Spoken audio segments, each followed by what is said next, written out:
This episode is brought to you by Carvana. Carvana is in the business of driving you happy.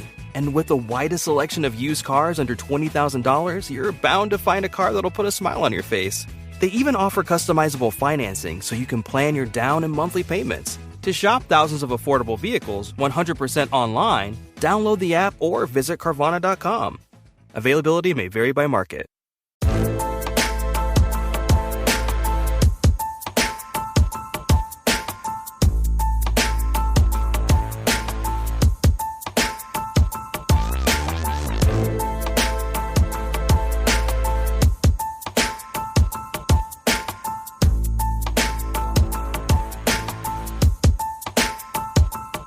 Hey everybody, welcome to My Worst Day. I'm Cassie.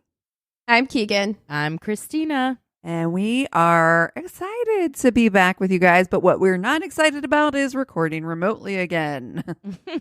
Yeah, I hate it. I'm not going to lie. I hate not being in the room with you guys. I mean, right now we're recording on together mode on Skype and it's so bizarre.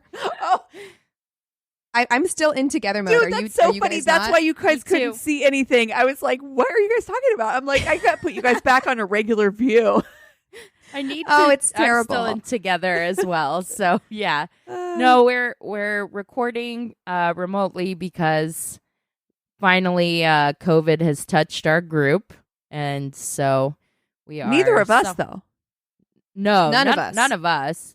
Thank God. So yeah, thank God. But yeah, we're doing the safe thing, but I gotta say, it's hard. Yeah, it's real hard. We're still over here like the fucking Matrix. Got that Matrix wind on. I know. Yeah, I did test immediately after. So we'd had a friend of ours who we were all with last weekend test positive and let us all know. So I tested immediately. It was negative. I'll probably test again next week and just see. But I'm feeling fine and I got a negative test. So I still think somehow COVID has avoided me or is avoiding me. Maybe it doesn't like me. I'm starting to feel like it has a grudge against me. Yeah. Is it me? Is it me, COVID? I mean, but how does it feel to be better than everybody else? Yeah. I just think that Pfizer understood the assignment with my body, apparently. Yep. I don't know, because I'm in the same place. I tested negative. Chris tested negative, thank God. But we're still trying to play it safe, of course. Mm-hmm. I did have to leave the house yesterday for a doctor, but you know my immune system is working overtime because I got Johnson & Johnson initially. I got that Moderna booster, but I had Johnson & Johnson and still have managed to not get COVID. It is a miracle. I heard that's the way to do it, though. I heard J&J up front and then the Moderna booster is the best combination. That's what I keep hearing. So who knows? Wow.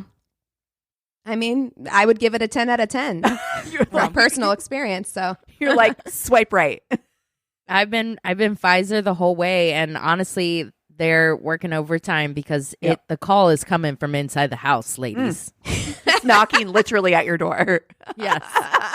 The call is coming from inside the house. And so, yeah, my Pfizer is like a super shield right now. So, hey, I have no complaints, no regrets. No regrets. So. I am on the struggle bus over here with feeling like we're locked back down. Like I am struggling because we are like self-quarantining. So we're really not going anywhere. Yep. And I am getting so restless. Like all those things that worked in the beginning of the pandemic are not working. Those coping mechanisms are not working.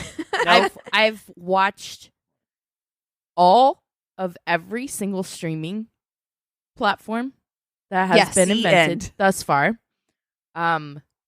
So yeah, we have played all of the games. Yeah. We have gone through everything that there is to do. So, I mean, I had a moment yesterday where I blacked out for 2 hours on TikTok. Literally. Oh yeah. Just that'll happen. No. Complete disassociation from the world. Woke up and I was like, oh my God, I've been on this for 2 hours. Wow. Yeah. I've seen all. I'm almost to the point where I feel like I'm going to finish TikTok now too. Yeah. I don't know what to do with myself after that. Well, you can join our not existent book club. That's exactly what the fuck I'm going to do. When you guys were talking about it, it was getting me so jazzed. I was like, something new to do. Yes, please. Oh, yeah. I mean, reading is what's getting me through right now, for real. Like, reading is what's getting me by. My nightstand, I went and renewed my library card. Yes. That's where I'm at. I Nice. live walking distance from the library. And so I just walked down there and I was like, listen, I have not been to the library in years. Like, am I still on record? Love a library. And they looked and I was still on record, but my library card expired in 2016. That's how long it has been since I've stepped foot in a library. Like, so I was like, back, can you please? I know. You finished and so I Netflix, checked huh? out like 3 books. It was awesome. Just had a visceral like smell memory when you said library. Yes. It used to be, we would go every week to the library as a kid. I would check out the maximum number of books. I would read all of them, and they all libraries smell the same. It is a magical like book smell that my olfactory nerves were like wink, they like lit up. Yeah, and also it's not just about the smell of the library. There is something about the feeling of the library, that like quiet where everybody is just kind of together reading in silence and just being surrounded by books like that. Like, it was awesome. Like, I'm going to walk up there, you know, all the time now. It's been such a godsend. I'm so happy that what a lovely reminder. You know? Yeah. Of like this wonderful resource that we have that has been largely forgotten, that you can go and you can get books for free. Hashtag socialism. Hi. Oh my gosh. No, that makes me think of the thing that you guys sent in the chat earlier where it's like, bitch, I don't read, or whatever. It was like we were talking about. Oh, yeah, Chris did that, yeah. Yeah, like those like non-physical traits or whatever that are big turnoffs.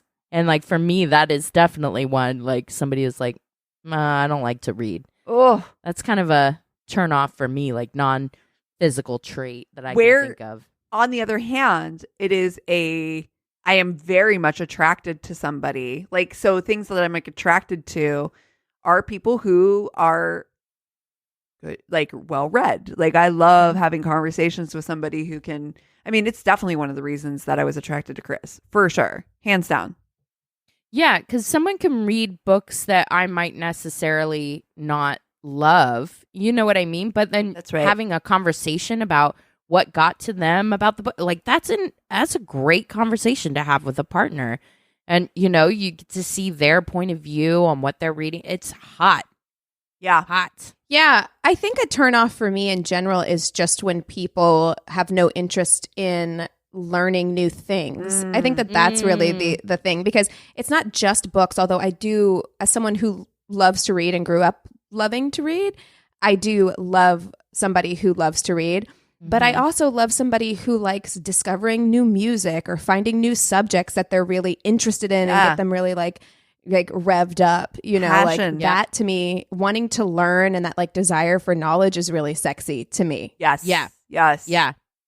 Absolutely. Yeah, absolutely. I think you're absolutely right. You nailed it. Like, it doesn't have to be books. Books is just a thing that I can relate to. And I think that it has, it speaks to me. But you're absolutely right. Like somebody who's discovering new, you know, facets of the world and wants to explore them with you, whether it be like exploring a new park and being an outdoorsy person, just somebody who has passion about something, like that's very sexy. Passion is sexy. I think that's what it is. It's just like any kind of like, if you are passionate about something, that's sexy. Yeah, exactly. Yeah, we've all, I think, dated that person that wasn't into anything. My ex was really like that. And apathy. Yeah. Ugh. Apathetic. Ugh. Yeah. Nothing's worse. No. Well, I'm sure there is something worse, but apathetic is. We've been doing this podcast a while. I think that there probably are things that are worse, but For sure. Well, I feel like we need to talk about this because I feel like there are certain couples who you just root for. It's just like ingrained in the zeitgeist in popular culture that like you just want them to succeed. It just like says something about you personally if they can make it. You know what I mean? And I really think that Lisa Bonet and Jason Momoa were one of those couples for a lot of us. Like we were like, they're like so beautiful together. They have this wonderful blended family where Lenny Kravitz seems to be very involved and Zoe Kravitz seems to love Jason Momoa. And they've been together for 16 years. And I think that we were just like, they're doing the thing. You're doing it, Peter. Peter. And so they did announce their split this week after 5 years of marriage and 16 years together.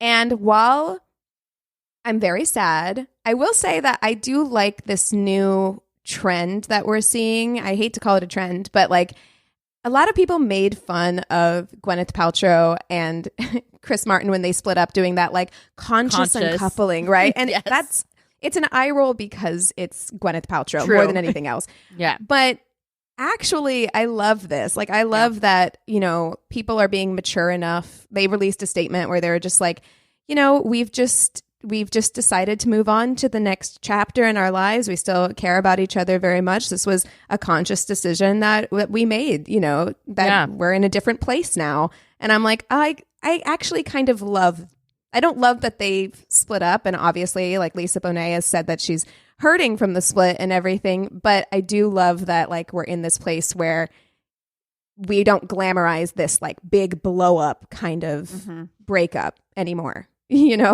Yeah, and I actually forget on my blackout TikTok adventure, I did see there's like a blind item of Jason Momoa with somebody else.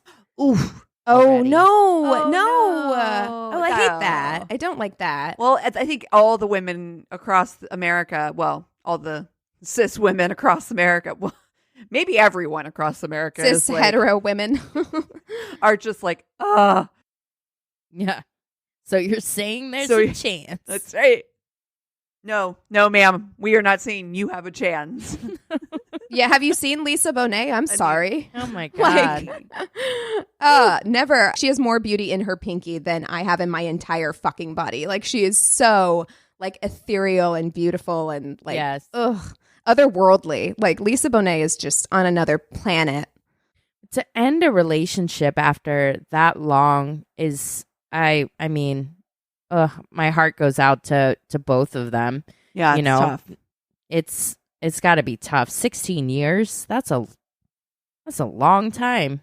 Yeah. It's a long time. They have children together as well, and then like, yeah, I can imagine that this is going to be difficult, but I think that they're the type, and I don't know anything about them, obviously, and like that sucks if there's something going on with Jason Momoa, but like they do seem like the type, and their statement that they released would indicate that they are the type who will be okay from this. And like if her relationship with Lenny Kravitz is any indication, I think it's going to be like fine. Yeah. At the end. What if they end up back together, her and Lenny Kravitz? Oh, you shut your mouth right now, Cassie. Don't get me excited like that. I'm just saying, like, would that be amazing? I will freak out if they get back together. I don't know why I care so much, but I do. I love it. I know. I'm like, get back together. It gave me a little thrill just now. I was like, oh. Ooh, what if they did? Oh my gosh. Well, on the other side of that, Megan Fox and Machine Gun Kelly are engaged. We couldn't not talk about this. I have to be honest. I read the thing. I saw the post, the blood we drank, and then we drank each other's blood. I thought it was a joke. It looks like a joke. It looks like a joke. I was writing shit like that in my diary in 7th grade. Okay, I'm sorry. I said it. This shit is some Tumblr ass shit. I was like, it's cringe. Horrifying. So embarrassing. Oh my God. Which is so why it made me think that she might have been joking, because it was literally like this really beautiful thing, and then it was like break, and then we drink each other's blood. No, I don't think she's joking. And that's what makes it cringe is that like it's so serious. Like the way that they are together, they take themselves so seriously that I'm just like, that's what's uncomfortable about this is like you guys are in your own little world, in your own little bubble, love bubble or whatever, to such a degree that you don't even see how embarrassing this is. Yeah. Everyone around you is so uncomfortable right now. It's that couple you were friends with in high school that would be like, you're all like out at a Denny's and they're like basically like making out in the booth, like sloppy as shit. So gross to everybody else to witness, but they're in it. They're in their bubble. And it is like, what? You painted a real picture there, Christina. Yeah, that feels like a real experience you had. I'm like, did you know somebody who who are you did talking that? about? Tell us right now. Who hurt you? Who hurt you? I've been to that Denny's, girl. I know. Somebody said online, do you think she'll change her name to Megan Gun Kelly? Oh my God.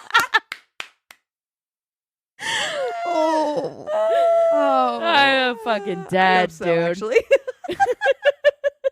I wonder what Brian Austin Green is thinking. Like if he's just looking at that, like what's going on over there? He's That probably is like, rough. No comment. Oh my goodness. That's gotta be, oh gosh. It's always hard when you see your ex in a new relationship, but one like this, that's just, oof, yikes. It's so extra, right? Mm-hmm. It really is. Because then you're just like, it would have me questioning a lot. Right. I'm so glad that you said something because, I'm like, why are you trying so hard? Yeah. To like put this in our faces like this. Like, what are you trying to sell me? What are you trying to convince me of? It's really, it's a lot. It's a lot. It reeks of first relationship out of high school. Yes, it really does. I'm an adult. Let me prove it to you. Oh my God, I'm so in love. Let me prove it to you. Yeah, like, okay, we get it. You love him. Cool. Yeah, if that ring feels like a couple's Facebook page. Oh, it does. It's definitely a couple. I was just gonna say, it's an interesting thing that different people can be totally different when they're with other people. Like I was just thinking that with Billy Bob Thornton and Angelina Jolie, where I was like, that was also like that weird, intense, wild, bananas kind of relationship, right? And she's been with other people and he's been with other people, and it hasn't been like that that I've seen, or at least that the public can see from the outside. And I'm like, what is that? It's like two people get together and there's just something about their personalities. Who do you think you would be that way with? Like, you know what I'm saying? Like, you're like, we would be a bubble relationship. Like, if I ever, like, we would be, you know what I'm saying? That would be intense. I guess when we were talking about Harry Styles, that's what I want him to do for me in a relationship. Like, I want us to be so off the fucking wall together. Wow. That's what appeals to me about that relationship is I'm like, we could be fucking weird. Like, it's gonna get wild up in here, and I love it. See, and I'm such an introvert. Like, the idea of having something that public like that is like, but I'm like, you're right. There is that potential for folie à deux in all of us. I think. So just like certainly identifying like who could bring that out of you, who could bring that out. Oh, I had to think of that, man. I don't know. It'd probably be like some musician. Yeah, definitely for you. Definitely for sure for you. Somebody like, okay, I know exactly. I just finished watching Get Back, the Beatles documentary on Disney Plus, and 1968 Paul McCartney. That's who would do it for me. Have you seen him in that documentary? Yeah, he is. But I love that peak is that your McCartney. Peak McCartney. your Machine Gun Kelly is 1968 Paul McCartney. Wow. It's hilarious to me. I actually don't see it being that at all. Like, I can just imagine you guys going back to your very nice estate and reading books together. No, you're reading leather-bound books in the library you're not together, each other's Christina. blood, bitch. No, That'd be John Lennon. I know, but I just watched like, I don't know how long this thing is, like 9 fucking hours. Oh, too long. Of them trying to record an album. And I need to see his sign. He is either like Gemini, Capricorn, something like that, because he was like trying to boss bitch the Beatles, like keep them together or whatever. And his energy and just him trying to keep everyone on schedule and stuff. I was like, oh, hey. Oh, do you want that? Gemini. That's Where the thing in the that does world it for would you. Gemini fit into that? Somebody, he's a Gemini. Yeah. He is? There you go. Yeah, he's a Gemini. Who knew? There you go. Wow. I feel like John Lennon's like a Cancer. Oh, God. John Lennon is a Libra, Ringo Starr is a Cancer, and George Harrison is a Pisces. And I'm like, yeah, totally. Bless your heart. He's got Pisces energy. Wait, who's a Scorpio? Sure. Huh? John Lennon's a Scorpio? No. John Lennon's a Libra, which I see. That's my I opposite. see that. I can't. That kind of is weird to me. All right. Well, what do you know? So are we gonna fuck, marry, kill our folie deux partners? But we just did Harry Styles, so let me think of someone else. I know. I got to think of somebody who would be my folie deux. You're picking a very 1968 person. Very specific. I'm going to time machine him like Encino Man. 1968, Paul McCartney is going to wake up in 2021 and we're going to thaw him out and literally like make everybody puke with our very vocal love poems and love songs to each other. It's going to be I know. Gross. I know. Okay, if you're doing 1968 Paul McCartney, I'm going to do early 1970s David Bowie. Ooh. Because that's what I need. I need somebody kind of like wacky, like someone who's not afraid to wear rhinestones. Like that's what I need. That person is going to go up into Studio 54. Like, oh God. Oh, so much dancing. Just so much like so gold. much cocaine. So much cocaine. I'm torn. Mm-hmm. I think that my folie deux would be 1990s circa vampire Interview with a Vampire Brad Pitt. Oh. Yes, long hair. When he dated Juliette Lewis. Like that version. Oh yeah. Okay. Ooh, okay. Sexy. Okay. Oh. Okay, so we've got very specific. We've got like mid 90s Brad Pitt. We've got early 1970s David Bowie, and we've got 1968 specifically Paul McCartney. So this is Paul McCartney when he had like a little bit of a beard and long hair. Yes. Okay. Oh, let it be. Okay. Let it be John McCartney. Okay. Yes. I remember him on the cover of that album, and that's like such a specific look. Yes, it is a vibe, and I'm here for it. Okay. I know what I'm going to do. I think I know what I'm going to do too. I think I know.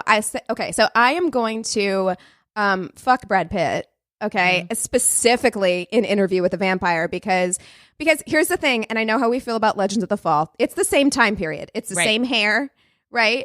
So I'm like, I get that. Grabbing a handful of that hair down there, like, come on.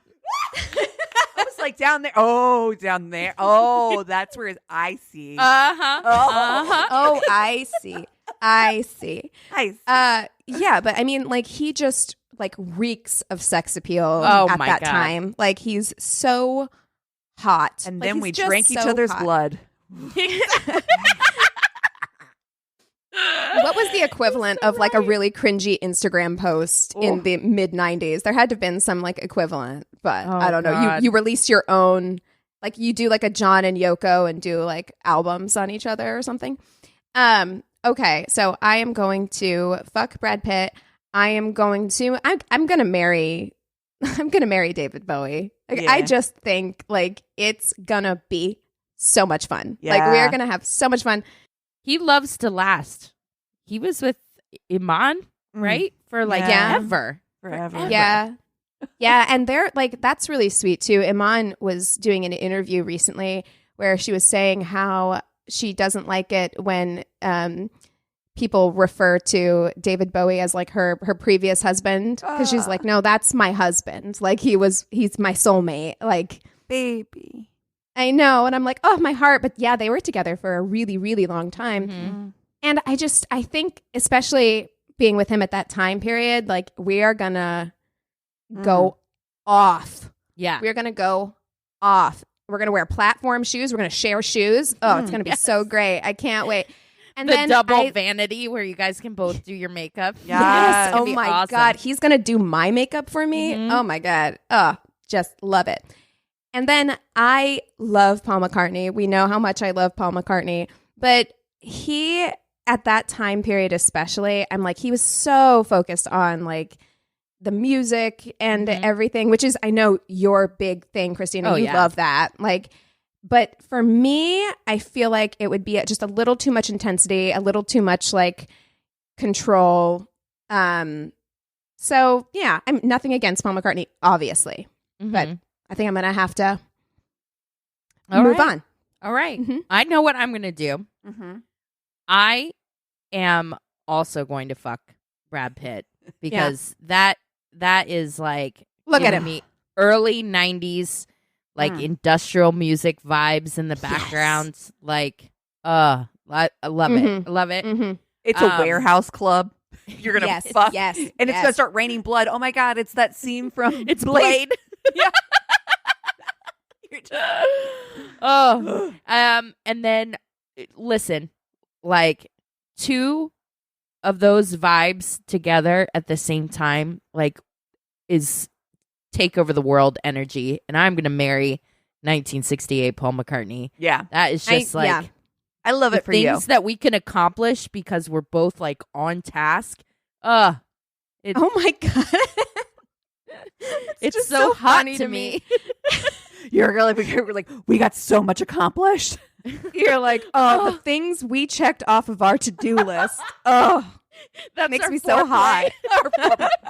Did you do the dishes? Oh. Oh my God. Amazing. Well, Yeah. I'm going to fuck David Bowie. Mm-hmm. I'm going to fuck David Bowie. 70s David Bowie. We're both for sure on cocaine. For sure. We're high. So it's going to be a long night. And only for him would I allow a long night. Because you know how much I hate long nights. Right. For you, I will. I'm going to marry Brad Pitt. It's not going to be a good thing. When I look at this, we are a folie à deux. Like, it's gonna burn hot and fast. We are we're gonna revert back to the movie California. He's gonna chip the concrete bride. Like, this is we're a mess. Oh my gosh. When you break up, it's specifically in his contract that you guys cannot be like in a room together. Right. Mine as well. Well. Yes. My writer. Yeah. It's like, no, ma'am. No. We have like an actual, like, what is that? Like a protection order against each other. Mm-hmm. Yep. Yeah. We burned too hot. If you're ever on the red carpet at the same time, your poor handlers are having to like struggle to keep you apart. They're like, oh shit, he's up there. Hurry. So over here. Yeah, no, we burned hot. I'm not gonna say it was fast. I'm gonna say it was hot, but we burned hot. Okay. Yeah. Yeah. And shined brightly. Yes. Yeah. Dude, not 1968 Paul McCartney and you would be like oil and fucking water. We would fight. A fight. And not like a time. good kind of cute fight. Like the kind where it's like, oh, you're on my fucking nerves, bruh. Let it go. Don't tell me what to do. Vibe is strong in you. You'd be like, absolutely not. Yeah, I mean, here's the thing, and I know that this probably isn't a good example because I don't know if dishwashers existed in 1968, but I do feel like he would be the type to like he would go in and change the way you loaded the dishwasher. Then do it. You know what I mean? Because like you didn't do it right. Then do it your fucking self. Do it. He did the same way where you did Ringo's drums. He would do you like he did everybody else. No, you're right. We would fight, and it wouldn't be the kind of cute fight where we drank each other's blood in the end. It'd be the kind where we'd be bleeding. But it wouldn't. He'd be bleeding. He'd be bleeding. Let's be real. Because my energy is like, I wish a motherfucker would come over here. Try it. Yeah, do it. I wish you fucking would.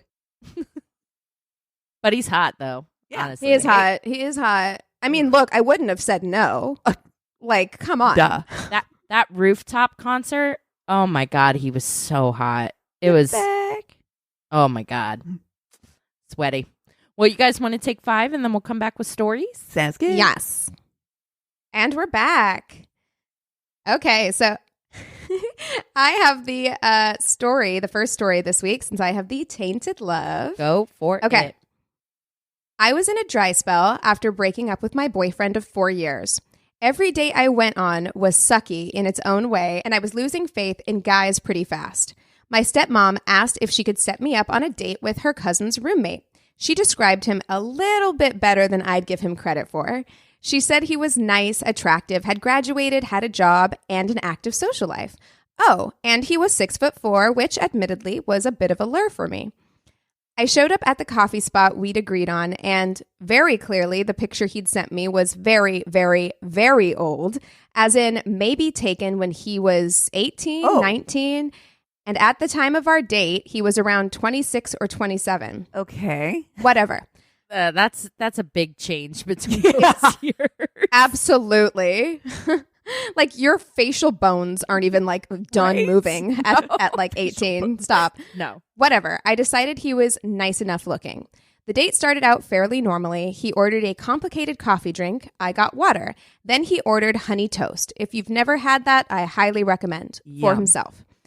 I'd said maybe 4 words, "Hi, how are you?" before he started in. "You're really pretty," he said flatly. There was something in his face that told me he was annoyed. Like, really pretty. Prettier than the pictures Lisa sent me. I shrugged. Sorry? Thanks. Seriously, you're way prettier in person, he cut me off. He looked around the cafe nervously, his leg bouncing beneath the table. Lisa didn't say you'd be so pretty. God. He plucked nervously at his shirt. His words were nice, but there was something aggressive about the way he said it. Okay. I didn't thank him again since it didn't sound like a compliment anymore. Lisa mentioned you're a chef. Yeah, well, I will be. I'm still a grunt in the kitchen. Is that what you went to school for? No, actually, I went to circus college. That took a turn. Wasn't expecting that. I don't think there's anything scarier than an angry clown. I gotta be honest. Circus college? I'm really scared. I have a question about circus college. I want to know. I want to talk about how so my did she? industry doesn't get taken seriously for the level of work we have to put in. But there's a goddamn circus college. Do you get an associate's in circus? Like, his bachelor's is in juggling, you know. I paused, the straw in my water still resting on my lip. I'm sorry, what? Thank you. Yeah, you know, clown school, where you learn to be a clown. I just blinked at him. But you're a chef. Yeah, I mean, cooking is my day job. Being a clown is my passion. Oh no. But there's not a ton of clowning jobs out there right now. We did just say how important it was to be passionate. I know. This isn't it. I know, and that's why I wanted to read this one, because listen, I do think that having a passion is sexy, okay? And if clowning is your passion, I'm happy for you. Yep. But your passion might not align with my lifestyle, and that's okay. Mm-hmm. Some people like to, you know, clown around. No, too soon. Oh, but too soon. Okay. Wow. I didn't reply. I was positive he was fucking with me. This had to be some joke, right? Before I could ask, his phone started ringing. He pulled it out of his pocket and answered his phone while I was sitting right there on a date. That is a turnoff. What she didn't mention is that when he pulled out of his pocket, he also pulled out 50 scarves. I want it to be one of those like giant fake like phones, you know? My jaw dropped. What the hell? No, it's fine, he said into the phone, turning slightly away. Yeah, 7:45. I think I can make that. Yeah, I'll meet you out front. Okay, bye. He set his phone on the table and turned back to me. So you think this will be wrapped up by 7:45? Absolutely, sir. Thank you. Yes. Good day. I checked my watch. It was a little past 7. Yeah, for sure. I wanted to leave right then, but part of me still wondered. So, clown college. He launched into a whole spiel, going on and on about learning to face paint his clown name, wearing big shoes, and fitting into small cars. Wow. Wow. It's like, here's how we all get into that little bitty car. Oh, I am doing life all wrong, ladies. Clearly. After the clown conversation, he switched over to talking about his apartment and his pets and his favorite hobbies, karaoke and his clown posse bowling league. I love it. And a slew of other things, not letting me get even a single word in edgewise. I sat in almost total silence for close to 30 minutes. He finally stopped talking when the cafe worker came back over to drop off the check. So, he said once the cafe worker was gone, want to go 50-50? Yeah, no, I said, shaking my head. That's kind of fucked up. He rolled his eyes. Girls always expect guys to pay for them, especially pretty girls like you. Wow. I've been really cool this whole time, but I can't deal with this. You think just because you're sitting there batting your big blue eyes, I'll pay for whatever you want? Excuse me, I had a fucking free tap water. You can go sit on it. Thanks. Fucking bozo. If this isn't called fucking bozo. Oh, God. Dude, I sighed. First of all, you've talked about yourself for an hour straight. Do you know anything about me? Anything at all? You ordered a $13 drink and a $15 dessert. I got water. In what universe would I split this with you? Thank you. Yes. He sighed. Is this about the clown thing? I should have known you wouldn't understand. Wow. No, motherfucker. It's about you actually ordering things that costed money, and I didn't. That's what this is about. Nope. I stood up so fast my chair screeched behind me. You're right. I don't. Honestly, I have dated a lot of guys with quote unquote like hobbies that may not be non-conventional hobbies. Yeah, exactly. When you love somebody and someone is nice and treats you well, if Eric was like, babe, I really want to go to clown college, support 100%. 100. Yes. Because he is a good man. He is good to me and everything. I would take... I'm going to need to see everything. I want everything videotaped. I'm showing up to clown graduation. I am showing up. I want to watch him ride a little unicycle with giant fucking shoes. I'm going to pee my pants. I need to be there. Honestly, when a man is good to you, you will have his back through fucking clown college. But when he's going to be shitty like that, I mean, yeah, it's a different story. I'm sorry. Yes. Agree. Wow. Wow. No shade on clowns. Wow. Just saying. I want you to know, and I want Eric to know that I also am here for him in clown college. So I'll let him know. Yeah, I support it. We support him. I fully support this decision. And Chris will be there too. He is so scared of clowns. Oh my God. But tell him he would do it. But he would do it. For this. For you, I will. For you, I will might be actually the title of this episode. I feel like that's right. For you, I will. Listen, as long as there's no balloon tricks, I'm in. Yeah, there you go. I mean, I feel like balloons are integral to clown culture. I cannot go. I'm sorry. I will watch you from afar. Take plenty of video. All right, see, you or me? What do you got? I got a banger from a listener. Ooh, okay. I'll go then. I have a good one, but mine, I came from Reddit with this Valentine story that I thought was pretty interesting. You're awesome. Let me just say, you're not going to love it. And I know it's early for Valentine, but I was like, I want a happy Valentine's Day. There we go. I've never really celebrated Valentine's Day or been with anybody that made much effort for the occasion. I also, as the reader, we're not big Valentine's people in this house. Neither are we. We don't do much of anything for Valentine's Day. Yeah. We usually like to go out. Well, we haven't been together that long, but generally I like to like go out to eat or have a special dinner or something like that, but nothing like super special. Yeah. No. Yeah, it's just never been us. Yeah. Anyway, needless to say, when the guy I had been dating booked a romantic weekend away for Valentine's Day, I was really looking forward to it. But you see, like, to me, I think the thing with Valentine's Day to me is like, we just had the holidays. Mm-hmm. We just had like Thanksgiving, Christmas. Every birthday in the world for our friend group is in January. Anthony's birthday is at the end of January. I'm like, by the time Valentine's Day comes along, I'm like, we broke. Like, we broke? Yes. Okay. We're going to get a nice bottle of wine and we're going to make something nice at home. A whole weekend at that point sounds exhausting. But yeah, even going out to eat on Valentine's Day is such a scam. You know what I mean? It's so it's expensive. overcharged. Yeah. So That's so true. They really do. They've ruined. Capitalism has ruined the holiday. I mean, capitalism is the reason why that holiday exists in the first place. But also true. I mean, St. Valentine? No, like Valentine's Day was a holiday created by the Hallmark Company. I thought it was Same Sweetest way Day. De Beers did with the diamonds. Oh, I thought Sweetest Day was created by Hallmark. That is also true. Yeah. Anywho, when we got to the hotel, he seemed really disappointed in the room and the facilities. We went downstairs to the pool/spa where he complained that there was no jacuzzi. There was no jacuzzi advertised at the hotel anyway, and demanded we receive a free bottle of wine for the quote inconvenience.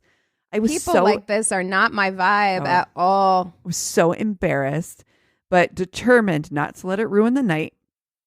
While we were getting ready to go out, he insists I need to iron my off-the-shoulder top and starts ironing it for me, burning a huge hole in my blouse. Okay, you gonna buy me a new shirt? Or in the end, I have to rip off the sleeve and improvise with just a sleeveless tube top. Oh no! I hate the state so far. Oh, I hate it. We're not going out. I'd be in such a bad mood after that. Oh, done. I'd be like, call room service. We're not going anywhere. Mm-hmm. Go get me some snacky snacks out the yeah. We're not going anywhere. We go to a really nice restaurant for dinner, and I can't help but notice that he is throwing the drinks back and considerably more drunk than me. I remember nudging him under the table a few times due to how rude he was to the staff, who were lovely. We end up in a pub, and he's slurring his words and being all over me, and I have the worst gut feeling for no apparent reason. I was just so on edge and just wanted to go back to the hotel.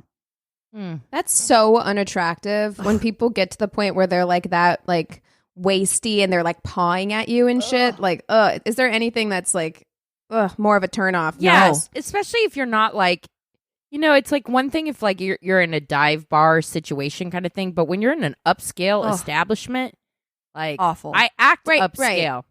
Right. I can act dirty in dirty places. That's right. And have proudly, but I act upscale in upscale places. You just got to match the establishment. Yeah, and it's different if it's both of you as also well. Like true. if you're both on the same level, then I'm like, that's different. But if one of you is like kind of sober and the other one is like wasty, it's not a good cute. look. That sounds awful.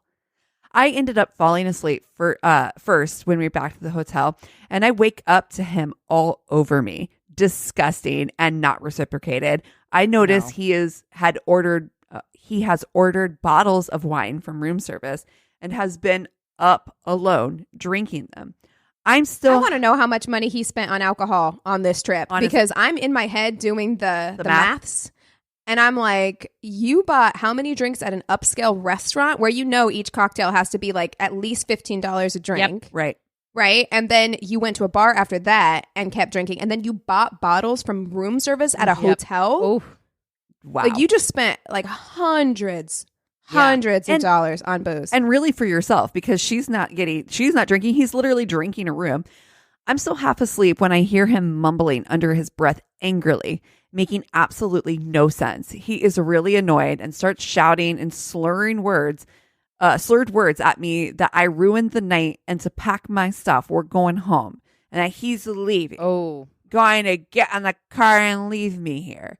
It was early hours of the morning. He storms out of the hotel room after throwing stuff around, but quickly comes back to tell me I was lucky he was drunk, or he would be going into town to find a girl prettier than me. Oh. Ew. Whoa. I start crying and attempting to calm him down when the fire alarm goes off. I throw on my PJs and attempt to get him dressed, but he was just in such a state I couldn't. And I was panicking. Well, bye. Staff were knocking on the door trying to evacuate the floor, by the time we make it outside, everyone in the hotel is already out there. It's raining and the fire brigade have to give us a foil blanket to keep warm. It's so obvious I've been crying. I have makeup all down my face. He is too busy verbally abusing the hotel staff and the firemen to even notice that people are asking me if I'm okay. I'm so beyond embarrassed. Can you fucking imagine? Horrible. This is terrible. Imagine. Wow. Eventually, we get back to the room and he passes out. By the time he wakes up in the morning, I'm showered, packed both of our stuff, and ready to go. We cut the weekend short despite him wanting to stay another night. On the way home, What? Why? Honestly. Why would he want to stay another night? He's a motherfucker that wanted to leave. Right? On the way home, he won't stop apologizing, saying how awful he feels, and due to not getting much response from me, pulls the car over and refuses to drive until I say I forgive him. Oh, fuck you. Oh my God. Oh my God. I just got triggered like so hard. That kind of emotionally manipulative bullshit pisses me off so fucking bad. much. You're holding me literally hostage. I don't owe you anything. You don't deserve my forgiveness. You haven't earned my forgiveness. Stop it. For the next week, he would leave flowers on my car and even a Moonpig card. I don't know what a Moonpig card is. Me neither. Just FYI. I have a feeling this is from another country because also apologizing was with an S. So, best part, on the drive home, between the groveling, his boss calls and asks him to keep the receipts for the room service so that they can be matched up with his hotel room. He had put the entire weekend on his company card and told them he was there for work. Fraudster, liar, emotionally manipulative, the worst. I hate this person. Yeah. Oh, I hate this person so much. Like, that's some abuser behavior too. It like is. that, just like 100%. treating you like shit and then like love bombing you. Yep. Get out. I hate that. Oh, wow. Woo. Well, I have got a journey that was submitted by a listener. Can't wait. And let's just go for a ride. Buckled up. all right. I'm ready. Okay, buckled up. I met this guy, let's call him Brad, at a show. He got my number and a few weeks later texted me to hang out. I picked him up from a brand new house in a fancy suburb. I was pretty shocked that he would live in a place like that because he's a pretty classic looking punk who didn't have a job, but I didn't ask about it at the time. Mm-hmm.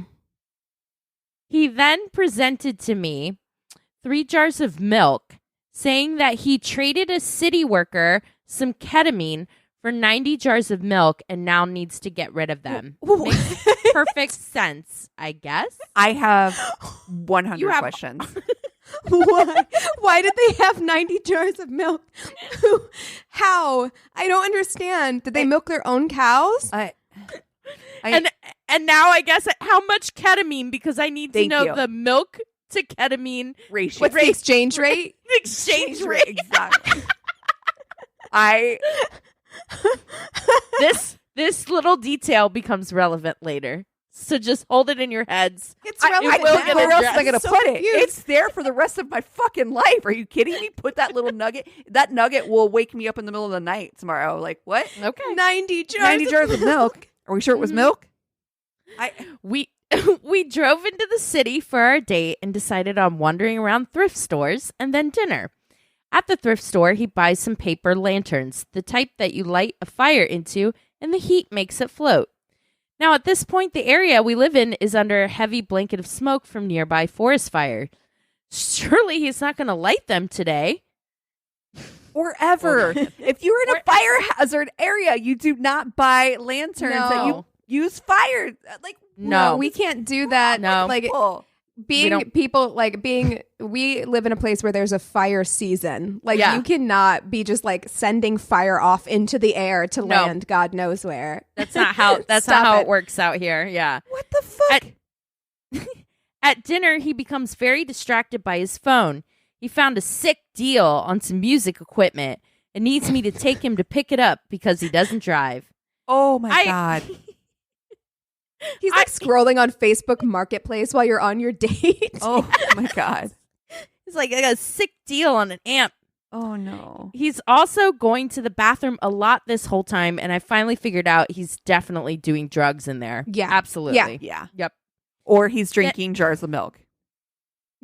So then he begins telling me about how he makes YouTube videos where he puts milk in his mouth and then slowly drools it out.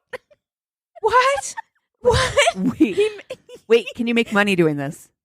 He makes other people do these videos for him too. It's a whole thing. What? At the restaurant, he makes me watch a whole bunch of these videos. Wait, Cassie's over there like, but hold on. How much are they getting paid? I'm in. I can't drink milk anyway, so drooling it out of my mouth is not a problem. Yes. Sign me up. So I keep making eye contact with the server, hoping he can see what's happening here, but alas, no solidarity from him. No, come on. That server was like, "You're on your own. You're on your Deuces." own. I can't deal with the milk drooling. Yeah. Wow. I had a beer with dinner, and I'm super lightweight, so I couldn't end the date and drop him off right away. I had to wait to drive. While waiting, he took me to a park, and before I knew what was happening, he lit the paper lanterns into the orange, smoky sky. I was pretty freaked out that someone would call the cops because of the forest fire. Yeah, but we couldn't leave the scene of the crime right away because he was coming down and needed to talk more MDMA. Or rye. What? I'm like, there's so much. We got milk. We've got MDMA. We've got, oh my gosh, paper lanterns. Jars of fucking milk. Yes. Finally. And I have to ask, because I think I saw this come into our inbox. Is this the same person who I did a story on last week as well? It is. Oh my God. This is P-Jar guy. P-Jar guy. Yep. Oh my God. This is their first date. Yeah. Wow. What? Yes. Ooh, what's he got with jars? was This gonna motherfucker's. It was probably, he loves a jar. He loves a good mason jar, a good sturdy mason jar. Wow. Finally, we got to my car, but I forgot that I said that I would drive him to buy the music gear. He gives me directions and we end up at a shelter. He asks to borrow my sweatshirt because he needs a hood to cover his face from cameras. What? Oh, well, because he's trading ketamine for an amp, I'm sure. I sit there waiting in my car for close to an hour when he finally comes running out with some equipment saying, "Go, go, go." What? No. Load it in, and I speed away worried I was just an accessory to a crime. You were. I'm going to break down that paragraph. She waited an hour. No, I would have left his ass. Sorry. You can call a Lyft home. I can't wait. And it is a very toxic trait of mine, my extreme impatience that has continued to get worse the older I get. The amount of time that I'm willing to wait for something is like nil now. Nothing. An hour? Hour. With this guy. No. This guy. Milk jar, man? No. Nah. I asked for his address so that I can get rid of him and the stolen equipment, and he leads me back into the suburbs. We arrive at an apartment building, not the swanky new house. "Is this where you live?" I ask. He says no, but he just wants to go in to smoke a joint with a friend, and won't I come and join him? Am I your Lyft driver tonight? No. No. 5 stars, home. please. 5 stars. I try to say no, but I don't know what else to do with the stolen music gear, and he says it will be just a minute. We go into a small apartment full of people and incense, and I realize that everyone here is high on acid. There's a crust. No. I'm sorry. I do not want to be in a room full of strangers who are tripping balls on acid. What in the absolute shit show hell is happening here? Absolutely fucking not. This fucking date is a fever dream. Honestly. There's a crusty raver in his 30s and 4 18-year-old girls on their first ever acid trip. The dude is dating one of the girls, and the other 3 are her friends from back home who just moved across the country, and this is their first week away from home. No. The guy, let's call him Chris, is ranting about kids these days and how all they care about is vapid. He's trying to teach these girls about society by making them watch videos about sweatshops, animal abuse, and other horrific realities while they're tripping on acid. No. Oh, no. Oh, these poor girls. Oh, my God. What?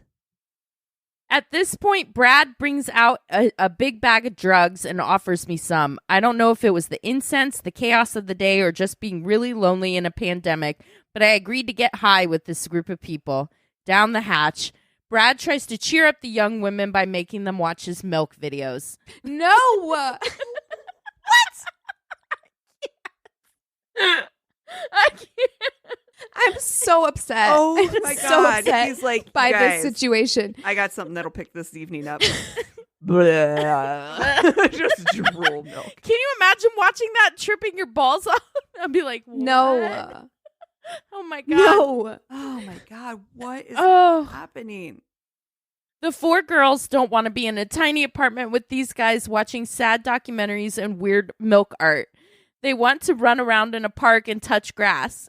Chris keeps saying no because apparently the swanky suburbs aren't a safe place for women to walk around at night in groups. You think this apartment is a safe place? Doesn't feel like it. Honey, no. It sure doesn't feel like it. I feel like you're It does safer not. out in the streets. Yeah, absolutely.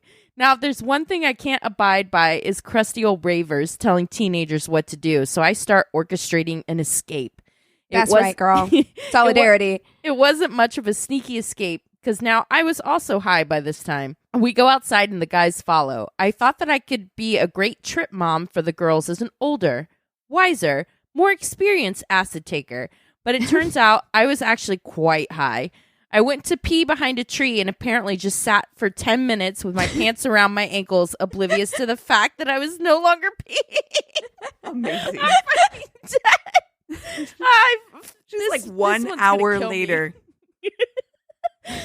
We walked for quite a while, but the air quality was really bad from the fires and our lungs started to hurt.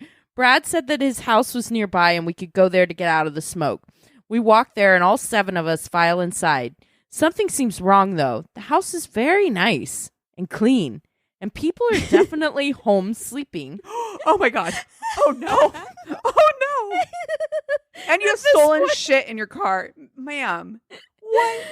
At this moment, a woman wakes up and storms downstairs yelling, "What the fuck are you doing in my house?" So, it turns out Brad is homeless, and this is the house of a woman that he is sleeping with. Oh. Stop it. No. That's worse than parents. I thought it was going to be parents. No. It's even worse. It's so much worse. No. We go outside but can see through the window as Brad gets yelled at for a while. Eventually, we find a cab and all go back to the first apartment. It's a 1-bedroom with 7 people, and finding room for us all to sleep is a challenge.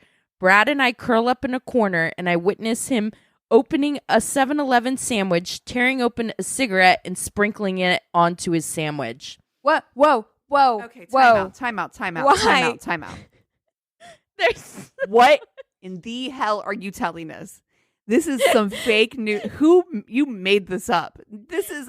What is He's happening? ashing on his sandwich? Is that what you just said to me? Yes, he put tobacco.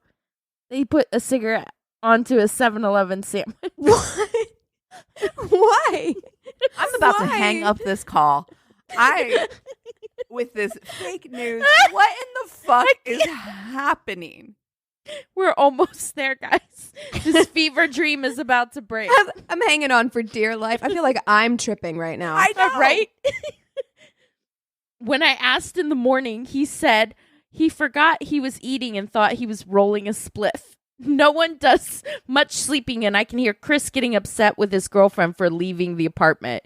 He was angry he had to come with us and protect us from the harms of the outside world, and how if any man saw 4 women walking, they would not be safe. I piped up and said, in my experience, it's the men that you know that hold the most risk, obviously alluding to him. He became very angry, and it was evident that it was time for me to go. Brad and I waited at a Denny's for a few hours until I was sober enough to drive.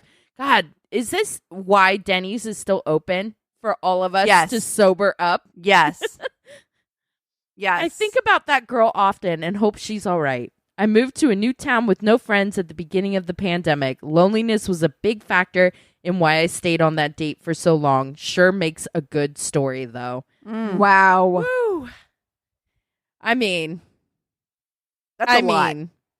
I'm emotionally troubled from that entire ordeal.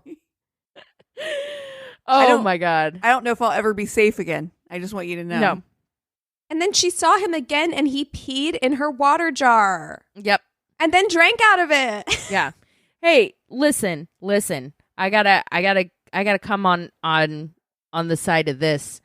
I went on second dates with really bad first dates. Oh, I'm not judging her. Sometimes it's like, but you're like, I'm not judging her. Your bad vibes weren't this bad. This isn't an fever epic. dream. This isn't even a date. Like, I am so confused.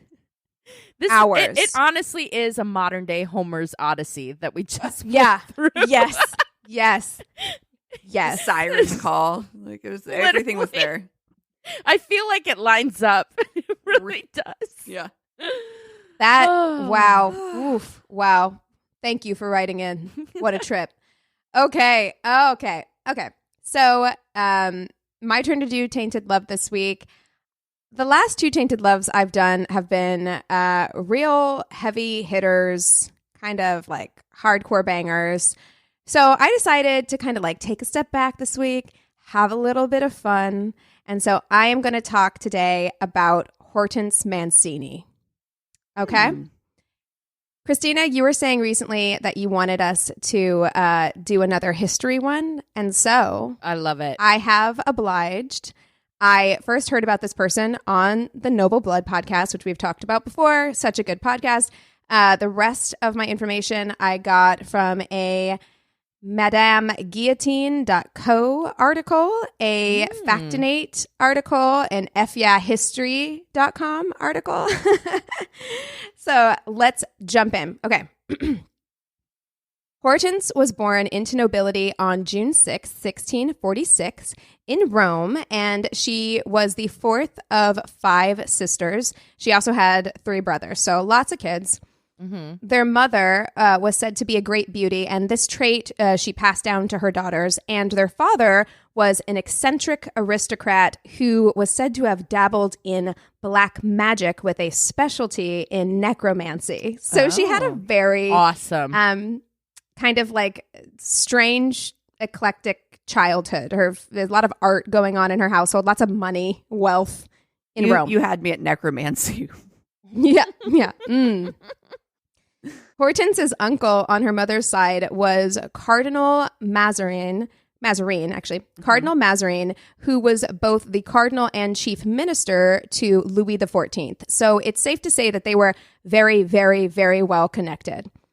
When Hortense was 4 years old, her father died suddenly, and what he died of, I'm not sure. It was 1650. It could have been literally anything. Could have gotten a cold. A cut on the foot. Yeah. Like, you're gone. And they're like, you know what this needs? We need to bleed you, you know? Exactly. After the death of her husband, Hortense's mother packed up all 5 girls and relocated from Rome to Paris in the hope of using her brother's influence to make connections and ultimately gain the girls' advantageous marriages. He invited them all to stay with them at the French court. So the entire family relocates to French court. Cardinal Mazarin had a soft spot for all of his nieces, but Hortense was said to be his favorite. Even as a child, she was witty, smart, a little bit wild, and precocious, and she was the prettiest of the sisters. And that's really saying something, because all of the Mancini girls were considered to be like hot ticket items. They were the it girls of their time as they grew up. They were beautiful. They were the Kardashians of the French court. You know, they had these unique kind of considered to be like exotic Italian features, like dark features. And they were just great beauties, right? I'm obsessed with the story so far. Yeah. Yeah. I mean, to the point where they were even given a nickname. They were called the Mazarinettes. That's like their group. That's what they called them, which is, you know, they were a big deal, right? Keeping up with the Mazarinettes, huh? Exactly. As Hortense's older sisters matured, they had their pick of European nobility, and her uncle secured great marriages for all of them. Her oldest sister was married to a French duke, and the next two married princes. So when Hortense was 13, who should show up at French court but Charles II of England? He was known to be a partier at the time and throughout his entire life, and was currently in exile from England. He was immediately drawn to Hortense's wild, free spirit when he met her, and the two bonded really fast. And he was so taken with her that he proposed marriage to her, promising to make her England's queen should his exile end. But Uncle Cardinal was not having it. He didn't feel like Charles's position, since he was currently in exile, was secure enough. Plus, this guy had the reputation of being a philanderer and a partier, and just like not the kind of guy that he wanted for his favorite niece. So he declined the offer. I know about Charles from Outlander, from watching Outlander.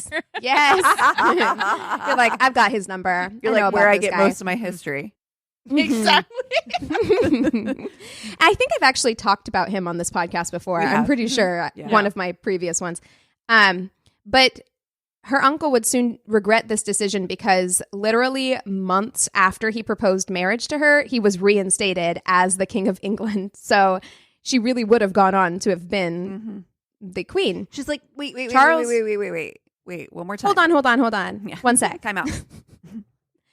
Charles was heartbroken and hurt, so when the uncle approached Charles afterwards, when he was reinstated as king, and offered him a dowry of 5 million livres to marry his niece, he refused. He was like, no, you should have said yes the first time.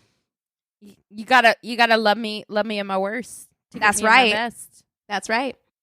After that, Hortense had a series of marriage proposals to high-ranking French officials fall through due to dowry disagreements. So the uncle was just like not willing. It was this one like castle that they had. There were two different guys who wanted to marry Hortense, but like part of the arrangement was that they wanted this particular like family estate, and the uncle was like, no.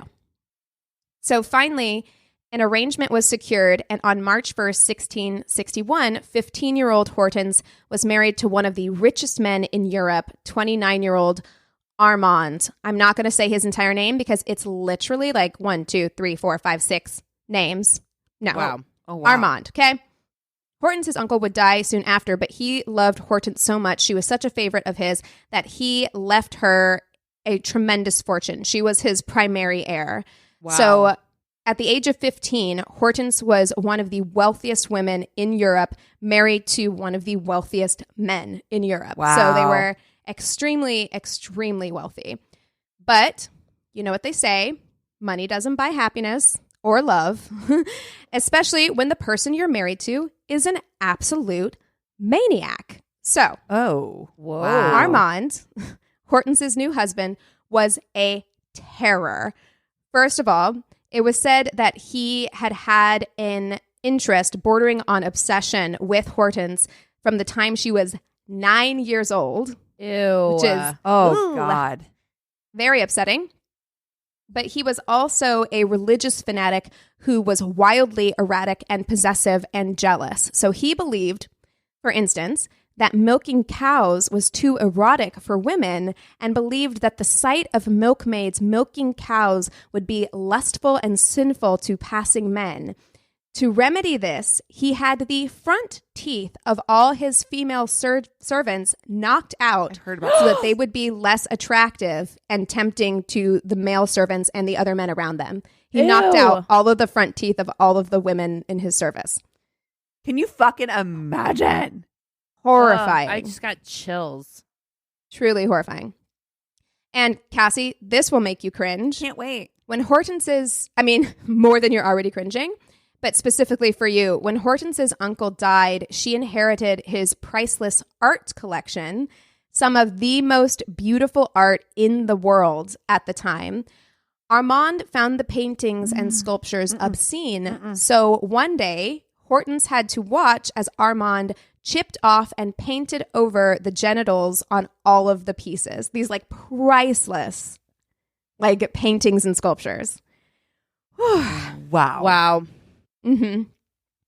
Because Armand had been so obsessed with Hortense, he was acutely aware of her reputation. She was bright, witty, charming, and sought after, and this made him insanely jealous. He forbade her from seeing any men and started bursting into the room in the middle of the night to check for hidden lovers. He had her followed anytime she was out and would force her to spend days on her knees praying for her sins. Like up to a quarter of the day every day. Ooh, this is some like Carrie shit. Oh, shit. It's terrifying. And it becomes even more like, it feels very Misery-esque because he ended up forcing her to leave Paris and live in the remote countryside, French countryside with him in order just to pull her away, like isolate her as much as possible. Wow. In her memoirs, Hortense calls herself, quote, the richest heiress and most unhappiest woman in Christendom. Forbidden to see any men except her husband, Hortense began spending time with a female friend her own age, Sidonie de Courcelles? We're going to go with that. And they soon began an affair. Huh? Did she have teeth? I think she did have teeth. Yes, because she was like a noble woman who was about the same age as Hortense. So that worked. Okay. No. But they began spending time together, and she's like, okay, you won't let me see men, so I'm going to start having an affair with this lady. Wonderful. Perfect. You love to see it. When Armand discovered the affair, this was a stupid move. When he discovered the affair, he had both girls packed off to a convent together. Well, that'll take care of it. That'll do. Yeah, and I can imagine, honestly, for Hortense, this was probably a welcome escape for her. Yeah. Like, her life was pretty miserable, so she was probably like, great, a vacation. She's like, fantastic. No, please don't send me with my lover to a place that we can be together quietly. That sounds awful. Right? Yeah. So obviously the two continued their affair while in the convent and spent their days playing pranks on the nuns, pouring ink in the holy water, and attempting to climb the chimney. That's awesome. Wait, I love it. Like some of the articles I read said that they were like trying to escape by climbing up the chimney, but I don't know if that's true or how that would even work necessarily. That seems like an odd escape plan. Yeah. Eventually the nuns had enough. The nuns were like, listen, we can't deal with these chicks. We cannot handle it. So they sent Hortense and Sidonie back to Armand, and soon after that their affair fizzled out. Despite the fact that their marriage was clearly a nightmare, the pair somehow managed to have 4 children together. Still, the children were not enough to keep Hortense in an unhappy situation, and after 7 years of marriage, she began planning her escape. So her first few attempts were unsuccessful, with one resulting in Armand imprisoning Hortense in the family home, but eventually, with the help of her brother, Hortense would come up with a plan that would ultimately be successful. So her brothers procured the horses for her and arranged the secret travel. Dressed as a man, Hortense left her husband and her children behind by carriage. And it really goes to show you what an asshole Armand must have been, that a man, even a brother, especially a brother sometimes in these like very like high nobility families. Yep. At that time would actually help her do this. Yeah. Right. Yeah. Like he must have been fucking terrible. Because usually like family members are just like, look, man, that's your lot in life as a woman. You have to deal with it. He's your husband, you know?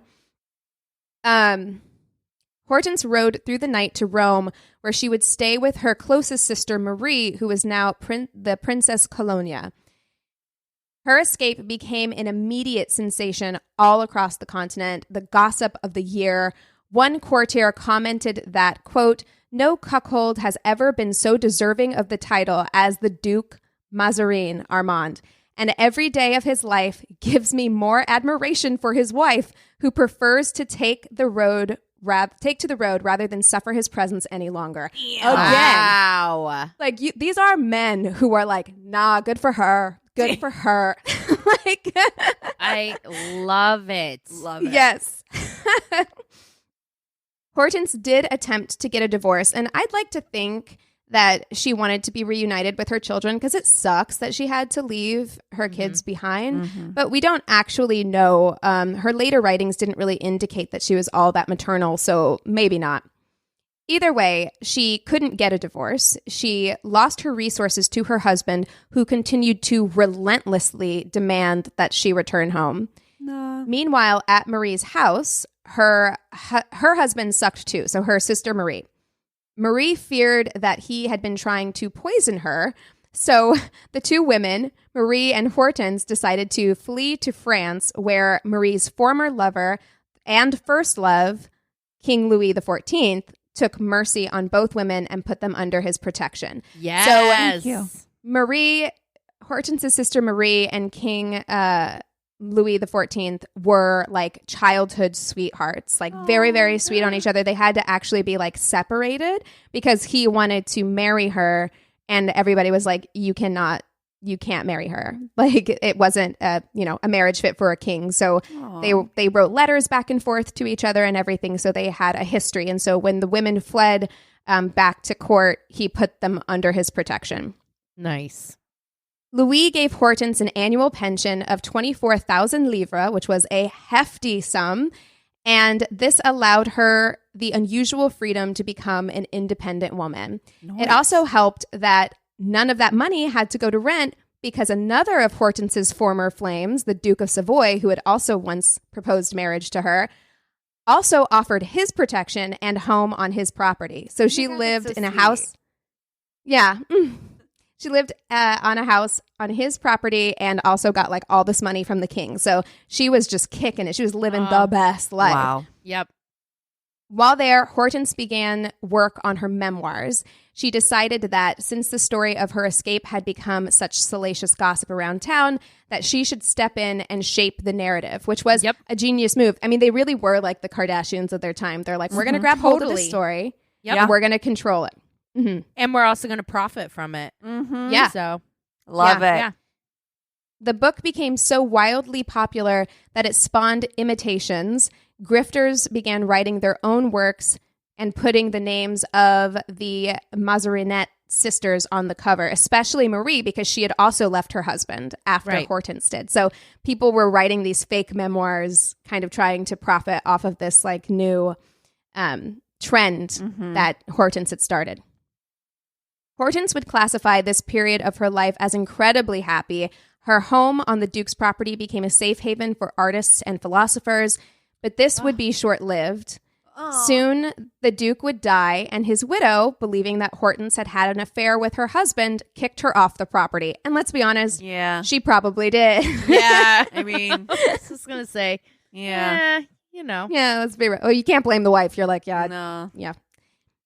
In the chaos of the Duke's death, Armand somehow managed to freeze all of Hortense's assets, including her pension from Louis XIV, in an effort to force her to return home. How? How can he? I don't know. How do you override the king? He must have gone to some kind of court. I mean, women didn't really have any rights, so I don't know. Hortense was on the verge of panicking, but our girl is ever resourceful, and soon she found an alternative. England's ambassador to France, a man named Ralph Montague, was unhappy with his position in England, and he blamed his situation on King Charles II's favorite mistress, Louise. We're going to call her Louise. I don't want to try and pronounce her last name. Whatever. Louise. So this I'm guessing what happened here, because it's not really ever explained, is that Louise kind of controlled Charles II's like inner circle, and she didn't really like Ralph Montague. So it prevented him from moving upward, right? From upward mobility within the court because Louise didn't like him.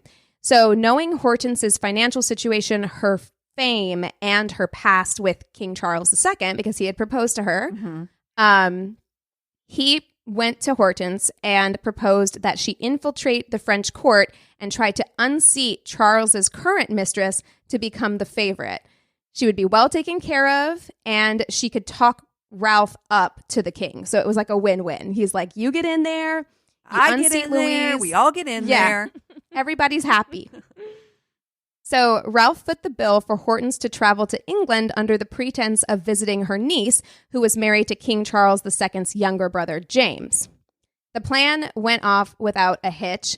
Charles was instantly charmed with Hortense, who arrived to English court in 1675 dressed as a pistol-wielding man. Wow. And she's just, I love this woman. She is wild. She quickly became a royal mistress, dethroning Louise immediately. She was like number one. Bye, bitch. Hortense was a real party girl, and she and Charles spent their evenings drinking and dancing.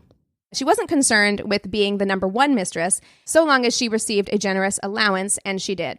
In fact, she preferred it this way. It allowed her to continue to live independently. Though she didn't remain his number one girl, he was so fond of her that he turned a blind eye to her refusal to call him Your Majesty. She's like, yeah, I'm not doing that. You're like, Charlie to me, okay? Yeah. Listen, Chuck. Precisely. Then Hortense began an affair with Charles's daughter. Pause for effect. Okay. Anne was the illegitimate daughter of Charles and one of Hortense's fellow mistresses, Barbara. So she's like hanging out with Barbara all the time, fucking Charles. Damn. And then she meets their daughter, Anne. Wow. Damn. Yeah, who was in her teens and unhappily married at this time. And Hortense was now in her early 30s. The two became fast friends, which quickly progressed to lovers. Rumors swirled about the two women, but suspicions weren't confirmed until the two were found dueling in St. James Park in their nightgowns with a group of men looking on. Scandalous. Wow. Scandalous. Wow. Anne's husband was so furious that he sent her away from court. She was said to be so desperate, heartbroken, and depressed that she took to bed for weeks and cried, kissing a miniature of Hortense every night before bed and holding it close. I don't like that. This chick is... I don't like that. She a bad bitch, man. For That is, real. Wow. Charles, while not pleased with Hortense, ultimately forgave her for sleeping with his daughter, and things went back to normal until Hortense had another affair, this time with the Prince of Monaco. And for some reason, that was a worse transgression. He was like, well, look, what? My daughter's like one thing. That's been a huge thing for all time, and I'm so glad that you're bringing this up. It's like guys don't think that women and women together is like as serious as like it's not a threat to their masculinity the same way that her having an affair with a man is a threat to his masculinity. Even though it is his fucking daughter, they just don't take women loving women in that way as serious. I guess because what are you going to do about it? Yeah. Yeah, and I also think it has something to do as well with the fact that this is another like royal. I think maybe it would have been different if it wasn't like someone else who's like royalty, kind of like in his circle as well. Like it was just a hit to his ego. Mm-hmm. So after this, he stopped speaking to Hortense and stripped her of her mistress title and royal pension for a couple of days. This bitch is bad, and I'm here for it. I love it. Like he's like, I want just a tenth of this energy. Like, wow. He gave her a spanking and put her in the corner. Charles and Hortense remained friends, though, And with her pension back in place, Hortense lived more than comfortably in Chelsea, where she became infamous for her parties. She hosted the great minds of England, poets, artists, scientists. Her parties were so influential in terms of culture that the scientific articles brought up there would become widely read, popular, and translated. So she was like very much like, this is a free thought space in her home. She set English fashion, and at a time when women were largely kept separate from men at intellectually stimulating parties such as this, Hortense encouraged the women and men to mingle together, and they even gambled together, which was something that was unheard of at the time. Like usually women gambled at their own table because they were deemed to be fiscally irresponsible, and the men would gather together, and they didn't have these kinds of conversations together like this. So it was in England. So during all this, Hortense's husband, Armand, never stopped filing motions in efforts to petition the courts to force his wife home. But since she was under the protection of the English king, he remained unsuccessful. Sorry about you. Yeah, die mad, salty bitch. Amen. Then, in 1685, Charles II died suddenly. Hortense maintained her place at court, remaining good friends with England's new king, James II, but James was a Catholic, and after the Revolution of 1688, he soon was chucked off the throne, and this left Hortense vulnerable. And in 1689, Armand took his case to court in France. He said that Hortense, whose income had greatly reduced by this point, had no right to her dowry and either needed to return to him or be sent to a convent to live out the rest of her days. Like, he is not letting up. It has been like so many years. You know? Fuck off. The law was on his side and ruled in his favor. However, Hortense's lawyers had a strategy. Her years of drinking and gambling had left her in considerable debt, and English law prevented her from leaving the country until those debts were paid.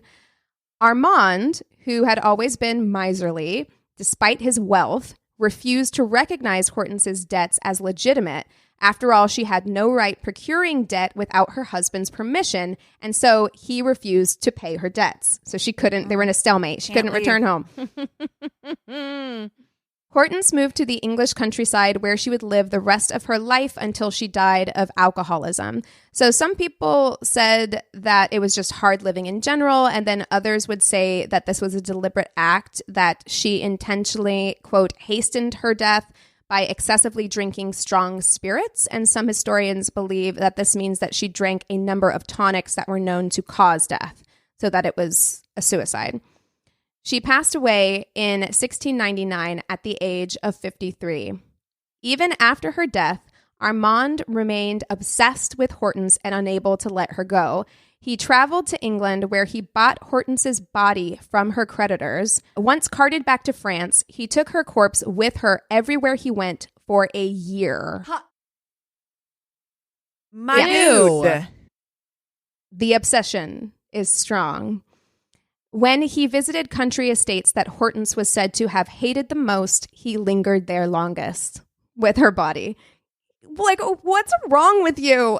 Honey, she's not there anymore. Yeah. She's just not that into you.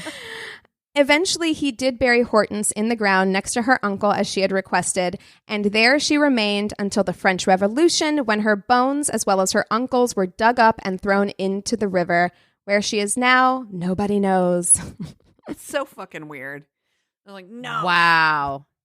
That is a what wild a life. ride. Can you imagine? Wow. Wow.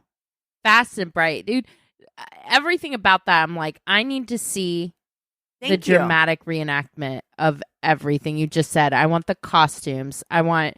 Who are we casting as Hortense? I think it's like an Angelina Jolie. And I am not somebody who casts her lightly, because she's not like to me like, oh, the most beautiful. Like, she's not everyone's cup of tea. But I think that this is her character. Like, it's a vibe. Pull off. Yeah. Yeah. Mm-hmm. Right? It is a vibe. I want this to be an HBO limited series is what I want. Like, I need more than one episode. I need it to be like different chapters. But yes, like, transport me into this world, please. Literally everything that you were saying, the setting, the relationships, all of it. I want a HBO limited series. I love that, like she was sent off to a convent with her lesbian lover. She's got relationships with kings. Like, it's just beautiful. This is some real life Game of Thrones shit. Ooh. That like okay, actually so wait, I just happened. looked her up actually. So she's Italian. She's got incredibly big. She's got really big eyes. Yeah. Yeah.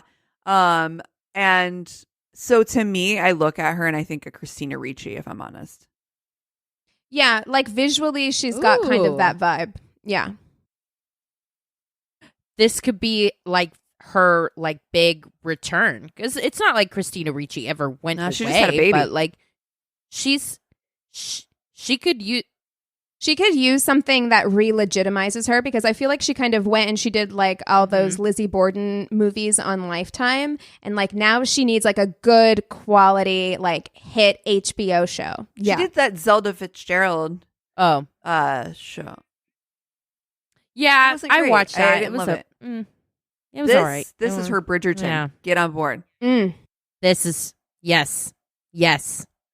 Oh, make it like a Bridgerton. I want explicit sex in this show. Yes. Let me tell you. Yes. Go. Because things were wild in this woman's bedchamber. Like, they had to have been. Honey, she had a merkin to cover all her had to have been. This is so funny, because this leads me into what I watched, because this week I watched a new crime thing on Netflix. It was the crime story that I watched that. Oh yeah. Yeah, I watched that. Yeah. So it's all about like, 70s New York, and how like people were literally having live sex in clubs and peep shows and stuff like that. And I was like, oh my gosh, like people were like dirty. And then I was like, no, you know what? People then were not like, it's different now, because we carry that same shit in our pocket on our phone. And then your story is making me think, no, they've been this way forever. People have always been. Yes. Always. So yeah, I kind of disagreed with the main theory of that show, where it's just like, oh, all this stuff happened because of the peep shows. And I was like, maybe part of it, but I don't think that that's the sole reason. I mean, I think, it was wild to see. I was like, yeah, but I mean, they always talk about how like French court was debaucherous. Yeah. Like the stuff that went on was just bananas. You love to see it. Yeah. Yeah. Well, I have rewatched all of the Scream movies in preparation to see the new one. Yes. I'm really excited. I haven't seen the new one yet, but I went and I've rewatched 1, 2, 3, and 4. Ooh, and that is one of, please do it. They're all on my Vudu. It is one of my favorite horror series of all time. I just think that it is so much fun. I think that Sydney Prescott is like the best final girl. I love her. Yes. So I can't wait to go see the new one. And then I also I've watched the first 2 episodes of the new Queer Eye. Oh, did I bawl watching the second episode? Haven't seen it. Angel with Angel. Oh, I've watched all of them. Every single episode has made me cry. The first episode, when they show her hair at the end. Oh, tears, honey, tears. So it's beautiful. It's so good. We need them. Please, to I get know. through I'm this like pandemic, because it really does make me feel like there is good in the world, and that is what I need. So yeah, it's 10 episodes of brilliance. This grouping, this or this version, I guess, of Queer Eye has been absolutely delightful. Like it's been fucking T to B. There's not been a miss for me. Not one episode where it's just top to bottom. Right. So good. They're a great, like, whoever did the casting for this new grouping of Queer Eye, they did such a good job finding people who have great chemistry together, and they like bounce off of each other really, really well. Right. Like they play off of each other really well. Oh, it's mwah, I gotta be lovely. honest with you, Tan French. Like honestly, like I would French kiss his face right off of him. He's so hot. He does not want to kiss me, but I do want to kiss him. Aggressively, so me too. Attracted to him. Oh like, God, the accent, just everything. The hair. I just want the hair on him. The way he stop it. Like I just want to hug his entire body, real hard, real hard. I also love the fact that this season their dog is a baby. I love it. Neon, I'm here for that. I just love that they're highlighting pit bulls because there's so much like anti pit bull stigma and shit. So that was nice too. Everything about it is great. Go watch it. Make yourself smile and cry in an inspiring way. I tell you, that second episode with Angel, like that. Don't tell me. I haven't seen it yet. I won't tell you, but there's just an interaction with a parent. Where you're just like, oh. Yeah. It's that was beautiful.